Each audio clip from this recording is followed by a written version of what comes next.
जय श्री कृष्ण। नमस्कार। श्रीमद् भगवद गीता के अध्ययन की श्रृंखला में 9वें अध्याय राज विद्या राजगुह्य योग के आज के सत्र में सभी साध्यायियों का स्वागत एवं अभिवादन ओमकार के नाद के साथ प्रार्थना करेंगे।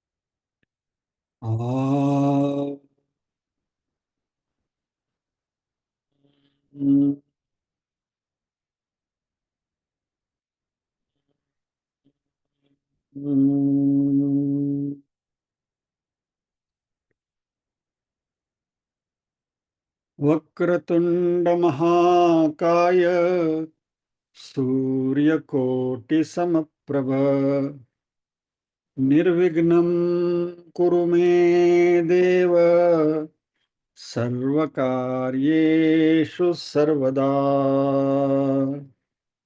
या कुन्देन्दुतुषारहारधवला या शुभ्रवस्त्रावृता या वीणावरदण्डमण्डितकरा या श्वेतपद्मासना या ब्रह्माच्युतशङ्कर प्रभृतिभिः देवैः सदा वन्दिता सा मां पातु सरस्वती भगवती निःशेषजाड्यापहा। वसुदेवसुतं देवं कंसचाणूरमर्दनम् देवकी परमानन्दं कृष्णं वन्दे जगद्गुरुम्। ॐ सहना भवतु सहनौ भुनक्तु सह वीर्यं करवावहै तेजस्विनावधीतमस्तु मा विद्विषावहै। ओम शांति शांति शांति। यत्र योगेश्वर कृष्णो यत्र पार्थो धनुर्धरः तत्र श्रीर्विजयो भूतिर्ध्रुवा नीतिर्मतिर्मम।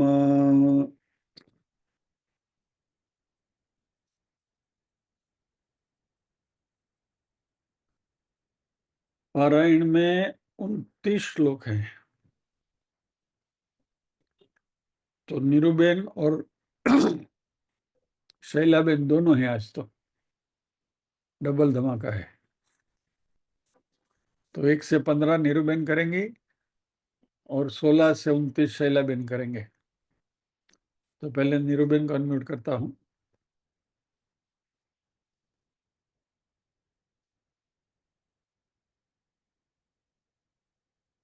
नीरूबेन अनम्यूट करो। ओम श्री परमात्मने नमः। अथ नवमोऽध्यायः। श्रीभगवानुवाच इदं तु ते गुह्यतमं प्रवक्ष्याम्यनसूयवे ज्ञानं विज्ञानसहितं यज्ञात्वा मोक्षसे शुभात्। राजविद्या राजगुह्यं पवित्रमिदमुत्तमम् प्रत्यक्षावगमं धर्म्यं सुसुखं कर्तुमव्ययम् अश्रद्धधानः पुरुषा कर्मस्यास्य परन्तप अप्राप्य मां निवर्तन्ते मृत्युसंसारवर्त्मनि मया ततमिदं सर्वं जगदव्यक्तमूर्तिना मत्स्थानि सर्वभूतानि न चाहं तेष्वस्थितः न च मत्स्थानि भूतानि पश्य मे योगमैश्वरम् भूतभृन्न च भूतस्थो ममात्मा भूतभावनः यथाकाशस्थितो नित्यं वायुः सर्वत्र गो महान् तथा सर्वाणि भूतानि मत्स्थानीत्युपधारय सर्वभूतानि कौन्तेय प्रकृतिं यान्ति मामिकाम् कल्पक्षये पुनस्तानि कल्पादौ विसृजाम्यहम् प्रकृतिं स्वामवष्टभ्य विसृजामि पुनः पुनः भूतग्राममिमं कृत्स्नमवशं प्रकृतेर्वशात् न च मां तानि कर्माणि निबध्नन्ति धनञ्जय उदासीनवदासीनमसक्तं तेषु कर्मसु मयाध्यक्षेण प्रकृतिः सूयते सचराचरम् हेतुनानेन कौन्तेय जगद्विपरिवर्तते अवजानन्ति मां मूढा मानुषीं तनुमाश्रितं परं भावमजानन्तो मम भूतमहेश्वरम् मोघाशामोघकर्माणो मोघज्ञानाविचेतसः राक्षसीमासुरीं चैव प्रकृतिं मोहिनीं श्रिताः महात्मानस्तु मां पार्थ दैवीं प्रकृतिमाश्रिताः भजन्त्यनन्यमनसो ज्ञात्वा भूतादिमव्ययम् सततं कीर्तयन्तो मां यतन्तश्च दृढव्रताः नमस्यन्तश्च मां भक्त्या नित्ययुक्ता उपासते ज्ञानयज्ञेन चाप्यन्ये यजन्तो मामुपासते एकत्वेन पृथक्त्वेन बहुधा विश्वतो मुखम। जय Shri Krishna. Over to Shailaben, Chonjia, Arya.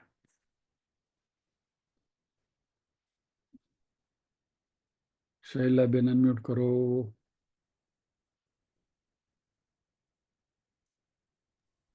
Okay. अहं क्रतुरहं यज्ञः स्वधाहमहमौषधम् मन्त्रोऽहमहमेवाज्य महमग्निरहं हुतम् पिताहमस्य जगतो माता धाता पितामहः वेद्यं पवित्रमोङ्कार रुक्सामयजुरेव च गतिर्भर्ता प्रभुः साक्षी निवासः शरणौ सुरत् प्रभवः प्रलयः स्थानं निधानं बीजमव्ययम् तपाम्यहमहं वर्षं निगृह्णाम्युत्सृजामि च अमृतं चैव मृत्युश्च सदसच्चाहमर्जुन त्रैविद्या मां सोमपापूत पापा यज्ञैरिष्ट्वा स्वर्गतिं प्रार्थयन्ते ते पुण्यमासाद्य सुरेन्द्रलोकम् मश्नन्ति दिव्यान् दिवि देव भोगान् ते तं भुक्त्वा स्वर्गलोकं विशालम् क्षीणे पुण्ये मर्त्यलोकं विशन्ति एवं त्रयी धर्ममनुप्रपन्ना गतागतं कामकामा लभन्ते अनन्याश्चिन्तयन्तो मां ये जनाः पर्युपासते तेषां नित्याभियुक्तानां योगक्षेमं वहाम्यहम् येऽप्यन्यदेवता भक्ता यजन्ते श्रद्धयान्विताः तेऽपि मामेव कौन्तेय यजन्त्यविधिपूर्वकम् अहं हि सर्वयज्ञानां भोक्ता च प्रभुरेव च न तु मामभिजानन्ति तत्त्वेनातश्च्यवन्ति ते यान्ति देवव्रता देवान् पितॄन् यान्ति पितृव्रताः भूतानि यान्ति भूतेज्या यान्ति मद्याजिनोऽपि माम् पत्रं पुष्पं फलं तोयं यो मे भक्त्या प्रयच्छति तदहं भक्त्युपरुतमश्नामि प्रयतात्मनः यत्करोषि यदश्नासि यज्जुहोषि यद ददासि यत्तपस्यसि कौन्तेय तत्कुरुष्व मदर्पणम् शुभाशुभफलैरेवं मोक्ष्यसे कर्मबन्धनैः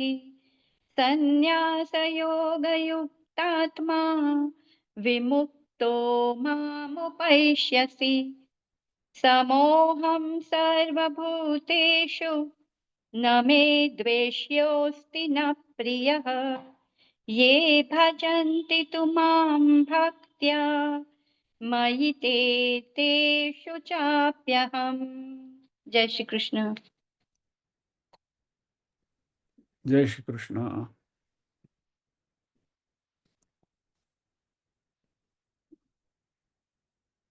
समोहम सर्वभूतेषु न मे द्वेष्योऽस्ति न प्रियः ये भजन्ति तु मां भक्त्या मयि ते तेषु चापि अहम्।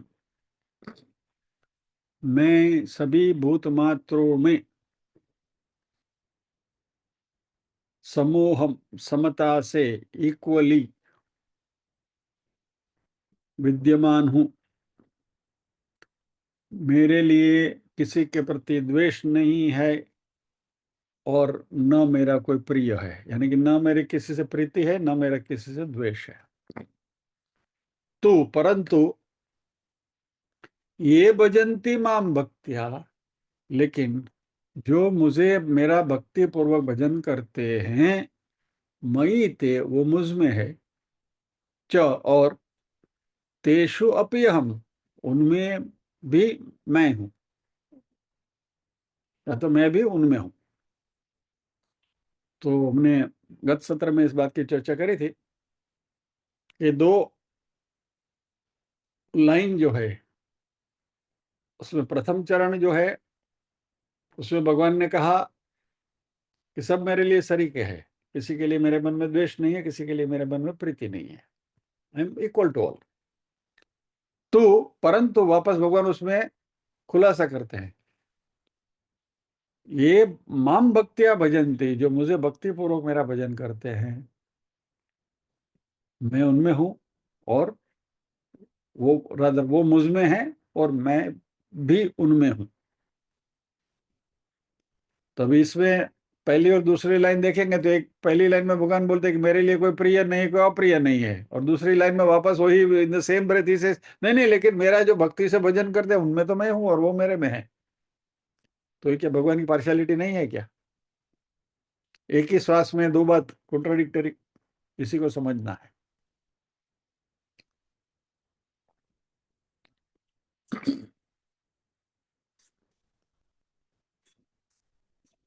तो जो पहली लाइन है कि सभी भूतों में मैं समता से हूं,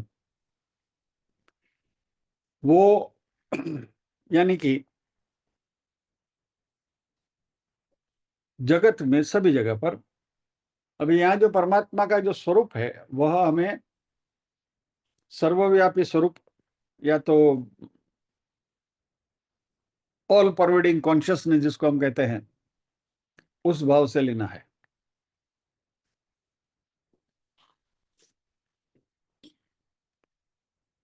तो ये सारे ब्रह्मांड में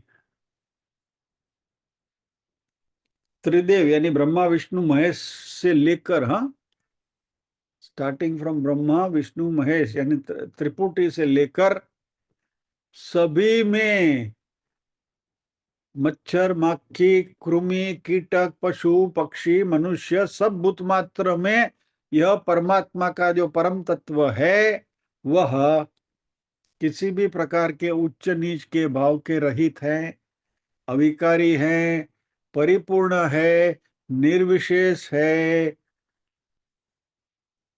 यानी चींटी में परमात्मा इतने, हाथी में इतने, और ब्रह्मा जी तो इतने बड़े, इसमें परमात्मा का अंश है, ऐसा नहीं है। ब्रह्मा जी में जितना अंश परमात्मा का है उतना ही अंश छोटी सी चींटी में भी है।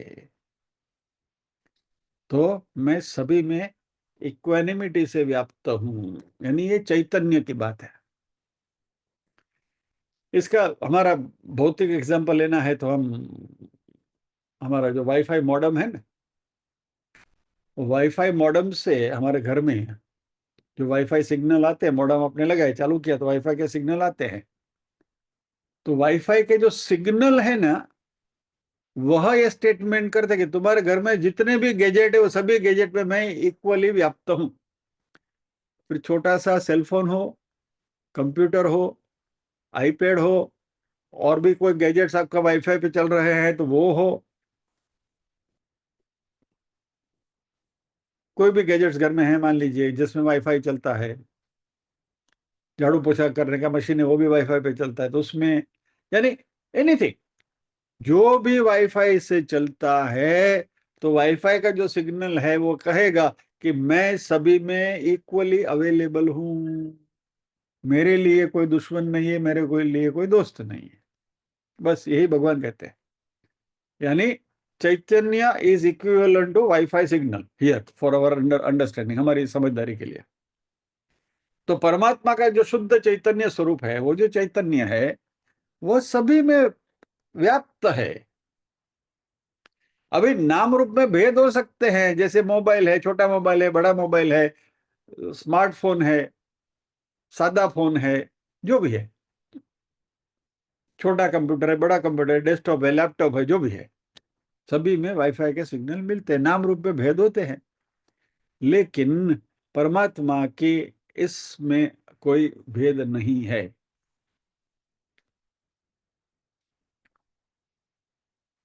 दूसरा एग्जांपल देखना है तो स्पेस, आकाश, अवकाश सभी जगह पर है, उतना ही है। फिर वो घट में हो या तो मठ में हो या तो लोटी में हो या तो पवाली में हो या तो कमंडल में हो या तो बाल्टी में हो या किसी में भी हो, it is same space pervading everywhere. अभी वो जो स्पेस है, या तो ये जो वाईफाई सिग्नल है, या तो ये चैतन्य है, वह है उधर, it is there, that's it. अलिप्त है, असंग है, अस्पर्शित है, अपरिणामी है। Can you touch wifi signal? No. हम देख सकते हैं वाईफाई सिग्नल को? नहीं। उसका कोई शेप है? नहीं। उसके कोई रूप रस गंध है? नहीं, कुछ नहीं है, बट इट इज देयर। इसी प्रकार से परमात्मा का शुद्ध चैतन्य जो है वो है। तो इसलिए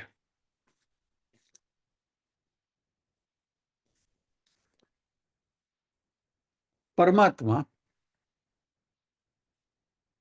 सभी जगह पर चैतन्य रूप से व्याप्त है।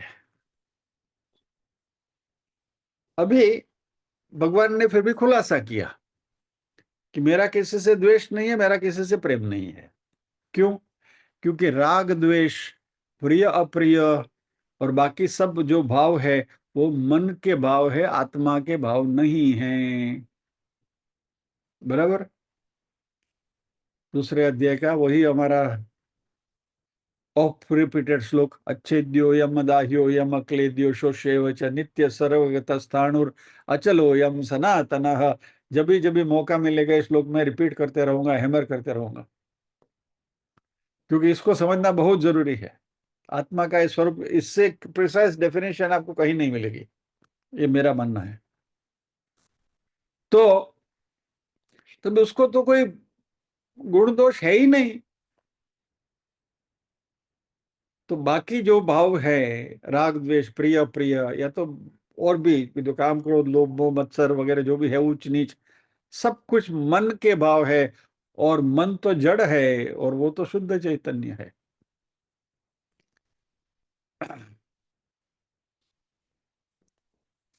लेकिन भगवान मन के इस विचारों को स्फूर्ति देते हैं, चेतना देते हैं। मान लीजिए कि अभी दूसरे के एग्जाम्पल के, मैं आपको मेरा एग्जाम्पल लेता हूं। चलो आपके सामने बैठा बात कर रहा हूं, बराबर है? मन है मेरा, चल रहा है, मन से मैं सोच रहा हूं, आपको देख रहा हूं, आपके बारे में सोच रहा हूं, और उसी मन से सोचते हुए या जो भी बोलना है बड़बड़ करते जा रहा हूं। नेक्स्ट मिनट मान लीजिए मैं टपक गया, तो राम बोलो भाई राम। मन तो अपनी जगह पर है, क्योंकि वो तो शरीर का हिस्सा है ना, शरीर तो अभी यहाँ बैठा है, जिसको जलाया नहीं है। चेतना चली गई तो मन वहां रहते हुए भी कार्य नहीं कर सकता। तो मन को विचार करने की, सोचने की शक्ति कौन प्रदान करता है? आत्म तत्व, वही चेतना।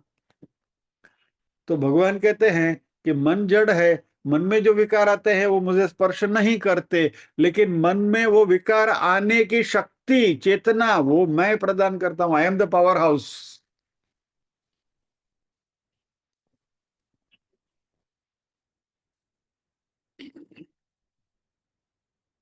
दूसरा एग्जाम्पल आपको लेना है तो बार बार हम लेते हैं मिथ्या का, रज्जु सर्प का। बराबर? डोरी पड़ी है, उसके ऊपर आपने सांप देखा, वो सांप आपने जो भी रूप का देखा, लाल देखा, हरा देखा, काला देखा, सफेद देखा, बड़ा देखा, छोटा देखा, लंबा देखा, नाटा देखा, जो भी देखा। बराबर? 4 फणी वाला देखा, 5 फणी वाला देखा, 10 फैन वाला देखा। रज्जू को उससे कोई फर्क पड़ता है क्या? नहीं। देखने वाले की जो दृष्टि है उससे फर्क पड़ता है। रज्जू तो अपनी जगह पर पड़ी है। वैसे ही परमात्मा का चैतन्य अपनी जगह पर है। तो इसलिए भगवान अर्जुन से कहते हैं कि इस हालत में मेरा प्रिय कौन और अप्रिय कौन, हमारे लिए सब सरीके हैं।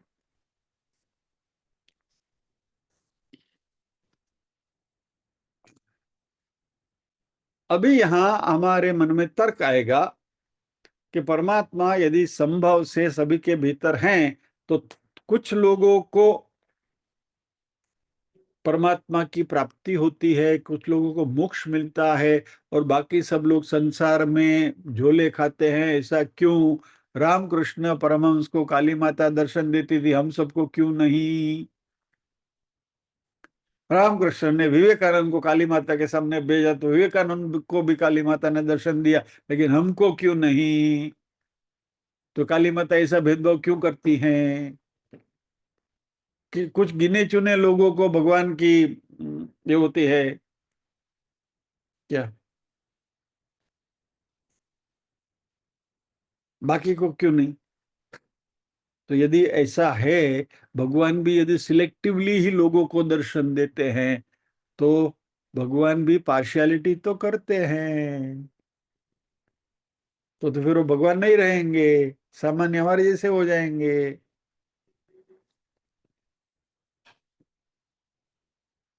इसलिए भगवान कहते हैं कि मोक्ष देना या नहीं देना ये मेरे ऊपर निर्भर नहीं है, मेरे हाथ की बात नहीं है, वो जीव के ऊपर निर्भर है, तुम्हारे ऊपर है।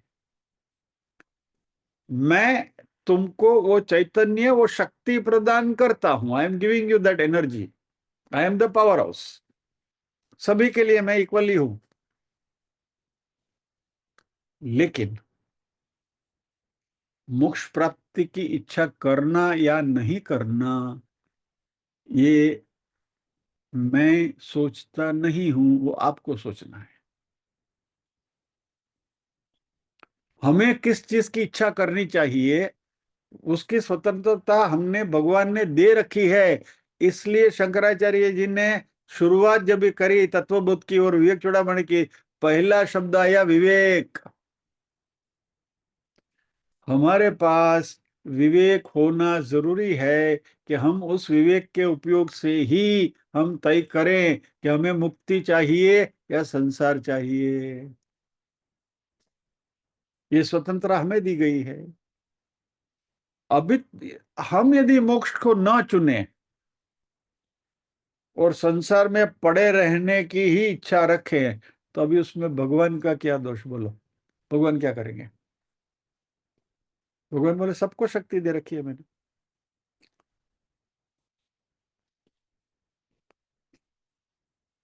तो अभी भगवान ने कहा कि जो मुझे अनंत, परंतु वहां तू लगाकर भगवान वापस क्लेरिफाई करते हैं, लेकिन जो लोग मुझे अनन्य भाव से बचते हैं, मैं उनमें हूं और वो भी मेरे में है। ये बात भगवान ने 5वें श्लोक में, हम 5वें अध्याय में हमको सिखा के भेजा है। 5वें अध्याय का 6ठा श्लोक। उद्धरेदात्मनात्मानं नात्मानम् अवसादयेत् आत्मैव ह्यात्मनो बन्धुरात्मैव रिपुरात्मनः। हम स्वयं ही अपना उद्धार अपने आप ही कर सकते हैं। हमें हमारा पतन अपने आप नहीं करना चाहिए। न आत्मानम् अवसादयेत्, हमारा पतन नहीं करना चाहिए, क्योंकि आत्मा एव आत्मनः बंधु, आत्मा एव रिपुः आत्मनः। आत्मा ही, आत्मा का यानी हम ही हमारे मित्र हैं और हम ही हमारे रिपु यानी कि दुश्मन है। तो वो दुश्मनी या तो मैत्री हमारे हाथ में है। तो हमें अपनी विवेक बुद्धि से अपना उद्धार करना चाहिए। और भगवान को प्राप्त करना या नहीं करना, ये जीव की इच्छा के ऊपर निर्भर करता है। लेकिन भगवान ने ये भी 7वें अध्याय के 7वें श्लोक में कह दिया, मनुष्याणाम सहस्रेषु कश्चिद् यतति सिद्धये यततामपि सिद्धानाम कश्चिन् मां वेत्ति तत्वतः। हजारों मनुष्यों में कोई एक ही इस मार्ग पर आने की चेष्टा करते हैं, और ऐसी चेष्टा करने वाले हजारों मनुष्यों में भी कोई ही विरला मुझे तत्व से जानता है। तो ऐसे विरला लोग जो है, जो उनको तत्व से जानते हैं, उसमें रामकृष्ण परमहंस का नंबर है। बराबर। उसमें संत ज्ञानेश्वर का नंबर है, उसमें नरसिंह मेहता का नंबर है, उसमें मीराबाई का नंबर है। हमारा नहीं है, क्योंकि हमारी इतनी निष्ठा नहीं है।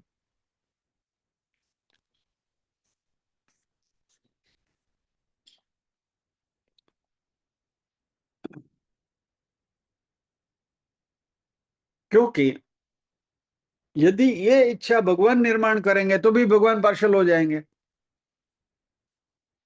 भगवान तुमने नरसिंह मेहता में इच्छा निर्माण करी और हमारे में क्यों नहीं?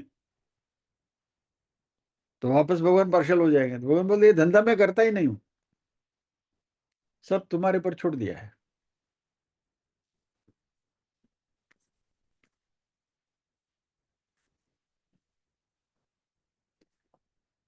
लेकिन नारद जी ने कहा है एक जगह पर, क्वापि पात्रे प्रकाशते। वो किसी पात्र में वो ज्यादा प्रकाशित दिखते हैं कहीं कहीं, जो संतों के जो नाम अभी मैंने आपको दिए हो। क्यों? क्योंकि ये परमात्मा की प्राप्ति की इच्छा हम सब में नहीं हो सकती। हमारे में से बहुत, मेजोरिटी, ऑलमोस्ट ऑल, ऐसे छोटे कुछ अपवाद छोड़ के बहुतांश जीव जो हैं, हम सब रजो और तमोगुण से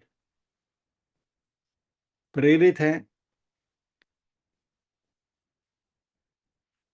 राक्षसी आसुरी प्रकृति से वश होकर थोड़ा सात्विक है हमारे में, लेकिन भौतिक विषयों की, संसार के विषयों की कामनाएं करते हैं, और इसलिए हम सब जो कामना विषयों की करते हैं, संसार के विषयों की करते हैं, उसमें डूबे रहते हैं, और इसलिए भगवान हमें दिखते नहीं है।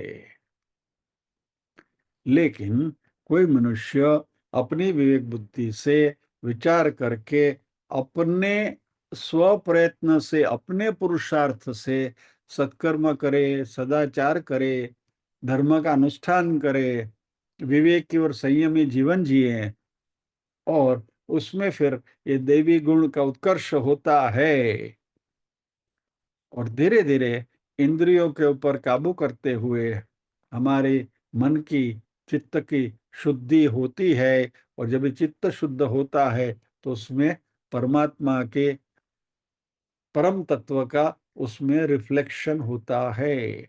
लेकिन यह शुद्धि के लेवल तक पहुंचने का पुरुषार्थ करना, ये हमारे बस की बात है। भगवान बोलता ये धंधा मैं नहीं करता हूं, मैं आके तुम्हारे मन के, चित्त के ऊपर झाड़ू नहीं लगाऊंगा, ये शुद्धि आपको करनी है।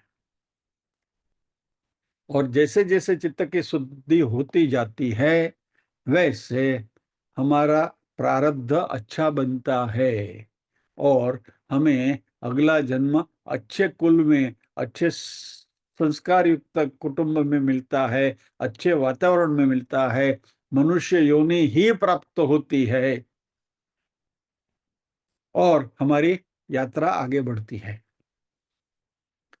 इसलिए मैंने परसों कहा था ना, गुरुवार को, कि ये जो पूजा वगैरह हम करते हैं, ये बिल्कुल निहायत ही जरूरी है। उससे मुक्ति नहीं मिलती, लेकिन उससे चित्त शुद्धि होती है, और इससे हमारा आने वाला जन्म, जब तक मुक्ति न मिले तब तक ये जो हम सत्कर्म करते हैं, उनसे हमारा जीवन, नया जीवन जो मिलता है, यानी कि जो नया घर मिलता है, वो घर, इस घर से अच्छा बढ़िया घर मिलेगा। तो वो मिलने के लिए तो ये पुरुषार्थ हमें करना ही पड़ेगा। इससे मुक्ति नहीं मिलती है, रिपीट अगेन, मुक्ति ज्ञान से ही मिलती है। लेकिन जब तक वो ज्ञान प्राप्त नहीं होता, जब तक वो अनुभूति नहीं होती, तब तक मुक्ति नहीं होती। लेकिन वो ज्ञान हमें सदंतर सातत्य से मिलता रहे, और उसके लिए एनवायरनमेंट हमारे साथ बने रहे, इसके लिए भी हमें प्रयत्नशील रहना है। इसलिए हमारे शास्त्रों ने हमें जो भी सत्कर्म करने के लिए कहा है, वो हमें करते रहना चाहिए। बाकी जीवन में जो भी कुछ आता है, वो हमारे प्रारब्ध के अनुसार ही आता है, प्रारब्ध को कोई टाल नहीं सकता। हमारी बुद्धि का विवेकपूर्ण उपयोग कैसे करना, वो हमें तय करना है। हमारे हाथ में छुरी दी गई है, उसका विधायक काम के लिए उपयोग करना या तो विघातक काम के लिए उपयोग करना, ये हमारी विवेक बुद्धि के ऊपर निर्भर है। बराबर। डॉक्टर छुरी से ऑपरेशन करके किसी को अच्छा करते हैं, और वही छुरी कोई दूसरा लेकर हमको डॉक्टर के पास पहुंचाता है। बराबर ना। अभी आजकल न्यूज में है ना, वो छुरी का उपयोग का समाचार आपने देखा होगा। तो इट डिपेंड्स, अल्टीमेटली है तो छुरी, उसका उपयोग कैसे करना, वो तो जिसके हाथ में छुरी है उसके ऊपर निर्भर है। छुरी का धर्म क्या है? काटना। वो अपना धर्म बराबर निभाती है, अपने धर्म का पालन करती है।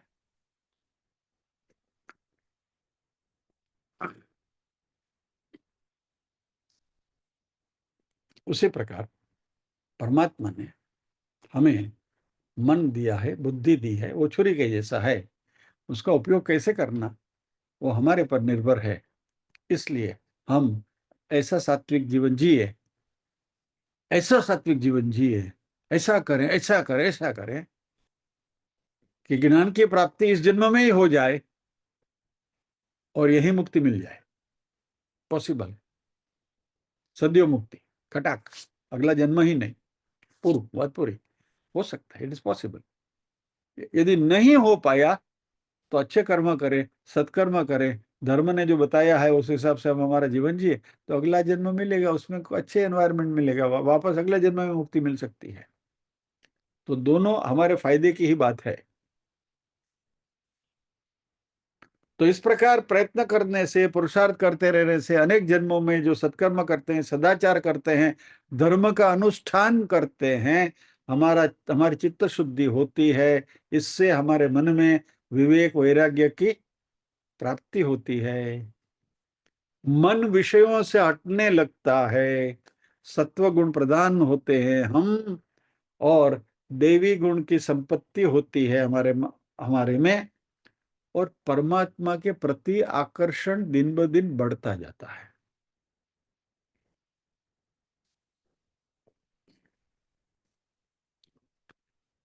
और फिर ऐसा करते करते करते एनवायरनमेंट अच्छा मिलता है, शास्त्रों से हमारा सातत्य से संपर्क में हम रहते हैं, श्रवण होता है, मनन होता है, निधि ध्यासन होता है, और गुरु कृपा से आत्म स्वरूप का ज्ञान प्राप्त होता है, और उसका अखंड चिंतन करते रहने से, चिंतन मनन और निधिध्यासन करते रहने से हमारा मन जो है वह परमात्मा में स्थिर होता है। और फाइनली ये अहम और इदम वृत्ति जो है हमारी, वो सब परमात्मा में जाकर विलीन हो जाती है।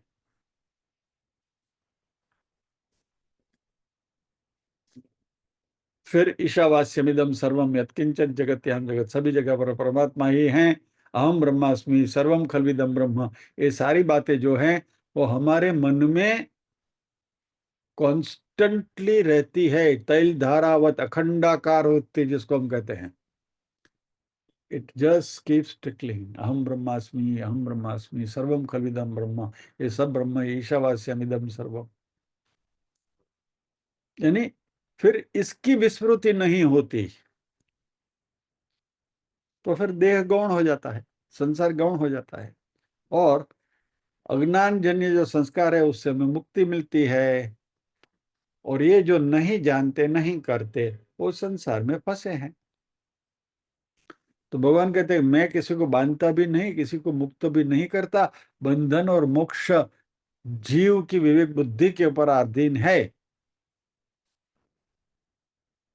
शास्त्र, गुरु, परमात्मा, कोई इसके लिए जिम्मेवार नहीं है।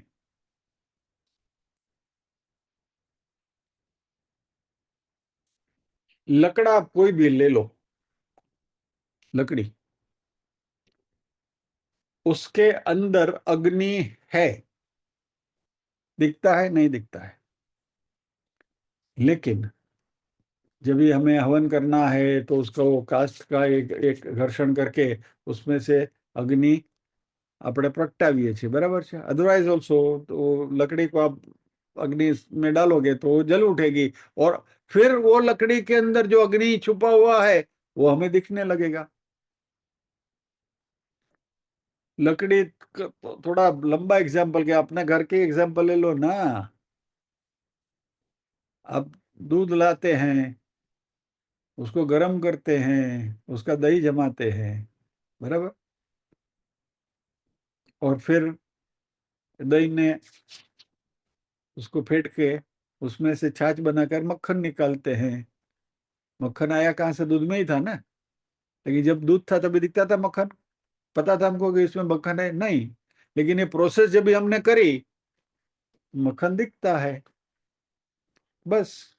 अब ये जो हमारा जीवन है दूध के जैसा है, उसमें शास्त्रों के सत्संग रूप जामन नाक डाल के दही जमाओ, और फिर श्रवण मन और निधि ध्यासन से उसको फेंटो, तो मक्खन रूपी परमात्मा प्रकट हो जाएंगे, बराबर। विक्रेतु कामाखिल गोपकन्या मुरारी पादार्पित चित्त वृत्ति दद्यादिकं मोहवशादवोचत् गोविंद दामोदर माधवेति, सभी में परमात्मा ही दिखते हैं फिर तो। अच्छा, तो ये दूध से दही जमाना या तो दही से छाछ करके उसको फेरना, उसमें से मक्खन निकालना, वो पुरुषार्थ कौन करेगा? हमको ही करना पड़ेगा ना, मक्खन चाहिए तो। बस, तो यही हमें करना है। तो इसके लिए हमें भगवान ने विवेक दिया हुआ है और ये पुरुषार्थ हमें करना है। और मान लीजिए कि आपके घर में भी दूध आता है, वही दूध वाले के पास से आपके पड़ोसी के यहाँ भी दूध आता है, लेकिन आपके पड़ोसन है वो आलसी है, वो बोलते कौन ये सब झंझट करे, ये तो मिलता है बाजार में से लेकर आते हैं क्या, और दूध पी गए, मक्खन मिलेगा नहीं।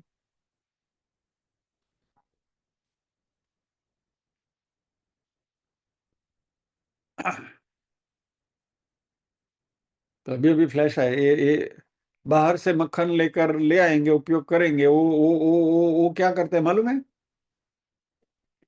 एक मंदिर से दूसरे मंदिर, दूसरे मंदिर से तीसरे मंदिर भटकते हैं कि यहाँ परमात्मा मिलेंगे, वहां परमात्मा मिलेंगे, इधर का मक्खन अच्छा होगा, उधर का मक्खन अच्छा होगा, अमूल का अच्छा होगा, उसका अच्छा होगा।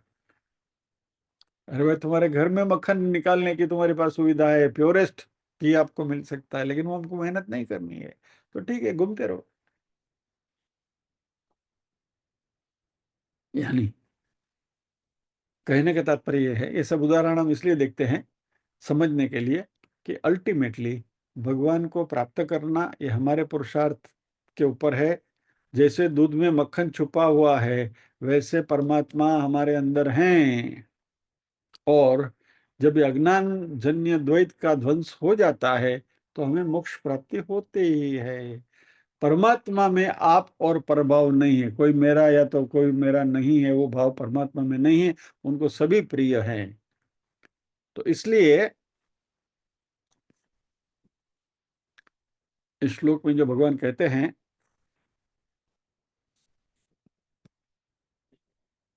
समोहम सर्वभूतेषु न मे द्वेषोस्ति न प्रियः,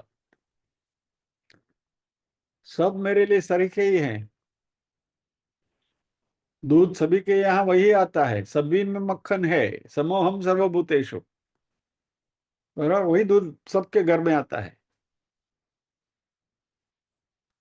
तो परंतु ये भजंती माम भक्तिया, लेकिन जो ये पुरुषार्थ करते हैं दही जमा के, छाछ बनाने के, मक्खन निकालने का, मई तेषु चापी हम, मैं उसको उपलब्ध होता हूँ क्या। तो यहाँ ये दूसरे चरण में भगवान की पार्शियलिटी नहीं है, भगवान हमारे पुरुषार्थ को मोटिवेट कर रहे हैं। It is a motivational sentence for us. तो हम ऐसा ना समझे कि भाई भगवान पार्शियल इसलिए किसी किसी भक्तों को दर्शन दे देते और हमको नहीं देते, उन्होंने पुरुषार्थ किया इसलिए उनको मिले, हमने नहीं किया तो हमको नहीं मिले। तो दूसरी स्टैंजा जो है उसमें भगवान हमें मोटिवेट करते हैं। एक छोटी सी बात साथ साथ कर लें। अभी वो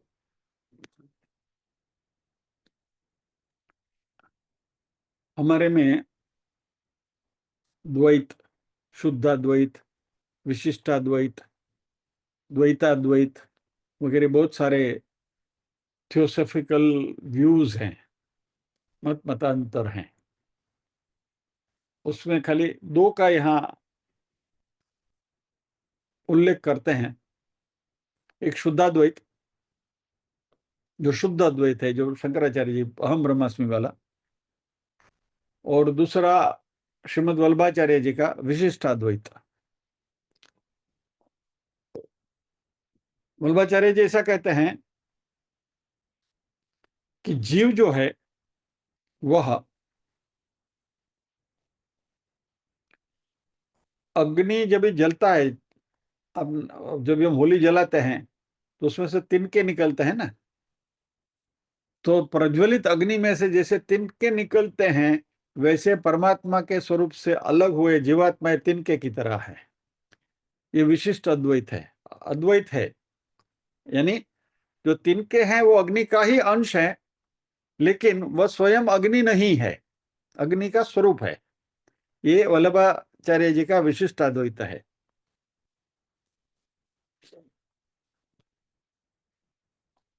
और उसमें सभी के मन में एक भाव होता है कि प्रभु मेरे हैं, या तो मैं ही स्पेसिफिकली परमात्मा का हूं। श्री कृष्ण तवास्मि, ये श्री कृष्ण मैं तुम्हारा हूं।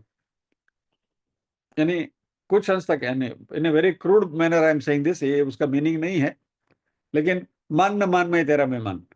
श्री कृष्ण तवास्मि, मैं तुम्हारा हूं, बाकी कोई नहीं, मैं अकेला तुम्हारा हूं। ऐसा एक भाव है उसमें। अभी मजा क्या है कि मालूम है कि इसमें एक भक्त बोलेगा श्री कृष्ण तवास्मि, दूसरा भक्त बोलेगा, वो भी बोलता है मैं श्री कृष्ण तवास्मि। तो पहले भक्त को अरे मैं कृष्ण का हूं, अभी वो भी बोलता है वो भी कृष्ण का है, ऐसा कैसा होगा? तो भगवान को हम बांट नहीं सकते। और इसलिए ये जो विशिष्ट अद्वैत है कि जो अग्नि के तिनके की तरह है जीवात्मा, अभी उसमें हम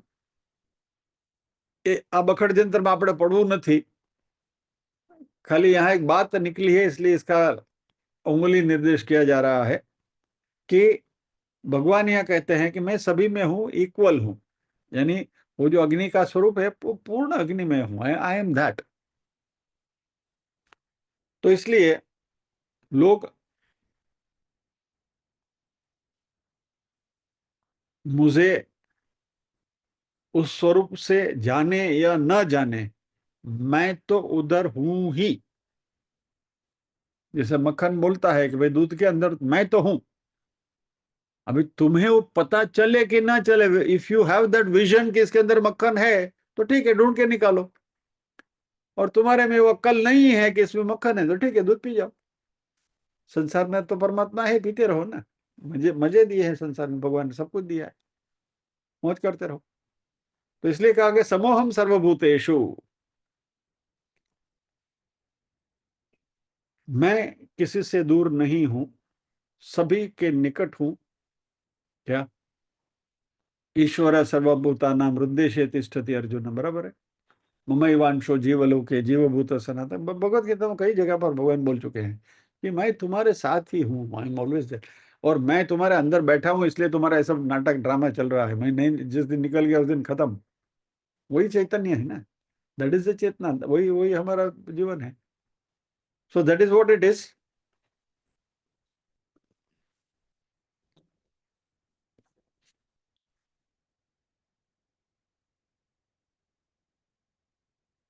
और इस श्लोक के जो दूसरे चरण में भगवान ने कहा है ना कि भजंती अनन्य मनस,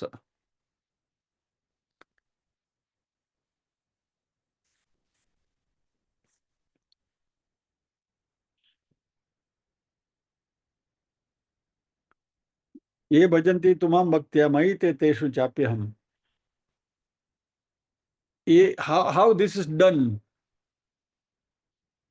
उसके बारे में भी भगवान फर्दर क्लेरिफिकेशन। भगवान एक के बाद एक श्लोक में उसका प्रकाश डालते रहते। देखिए 27वें श्लोक में भगवान ने क्या कहा, यद करोषि दशनासी यद जुषि ददासी यद तपस्या से कौन दे तद कुरुषो, तुम सब जो भी कर दो मुझे अर्पण करो।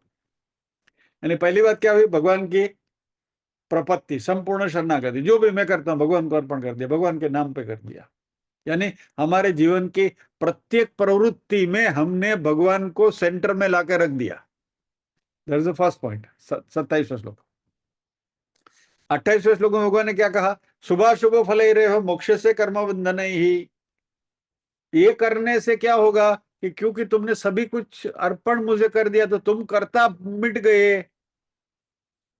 हमारा कर्ता भाव चला गया, सब कुछ परमात्मा को अर्पण किया, कर्ता भाव जैसे चला गया तो कर्म बंधन से हम छूट गए, मोक्ष से, यानी छुटकारा कर्म बंधन से।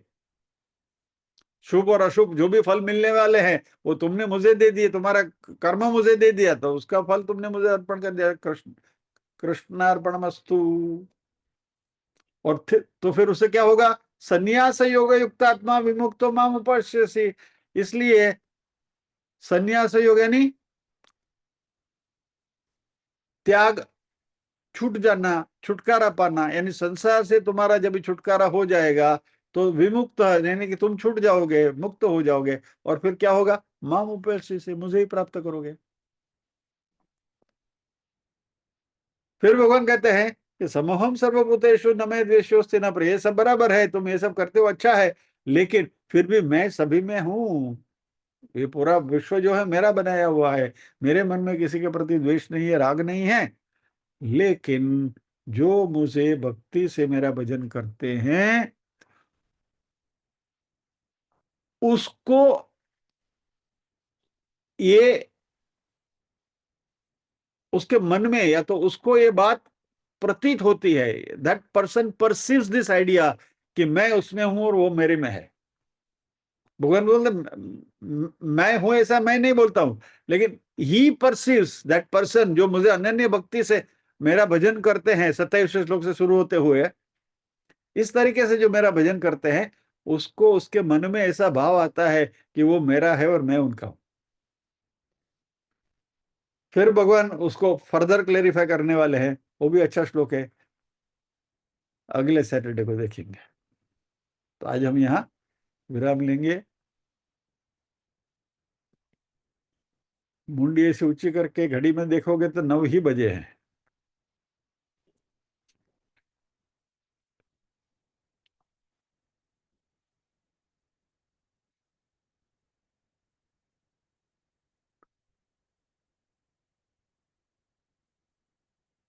ओम असतो मा सत्कमय, तमसो मा ज्योतिर्गमय, मृत्योर्मा अमृतंगमय।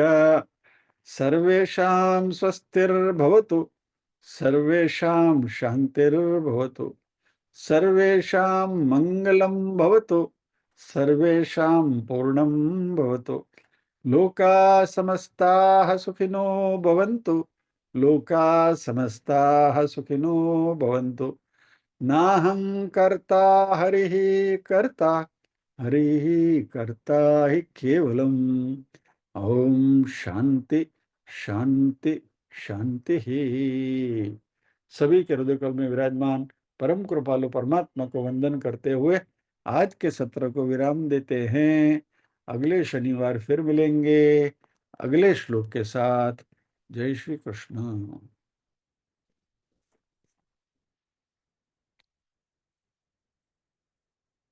ये बीच बीच में मैं छोटी जो टिप्पणियां आप सबके लिए करता रहता हूँ, is to lighten the environment, ताकि थोड़ा हेवी डोज न हो जाए। चलिए, जय श्री कृष्ण।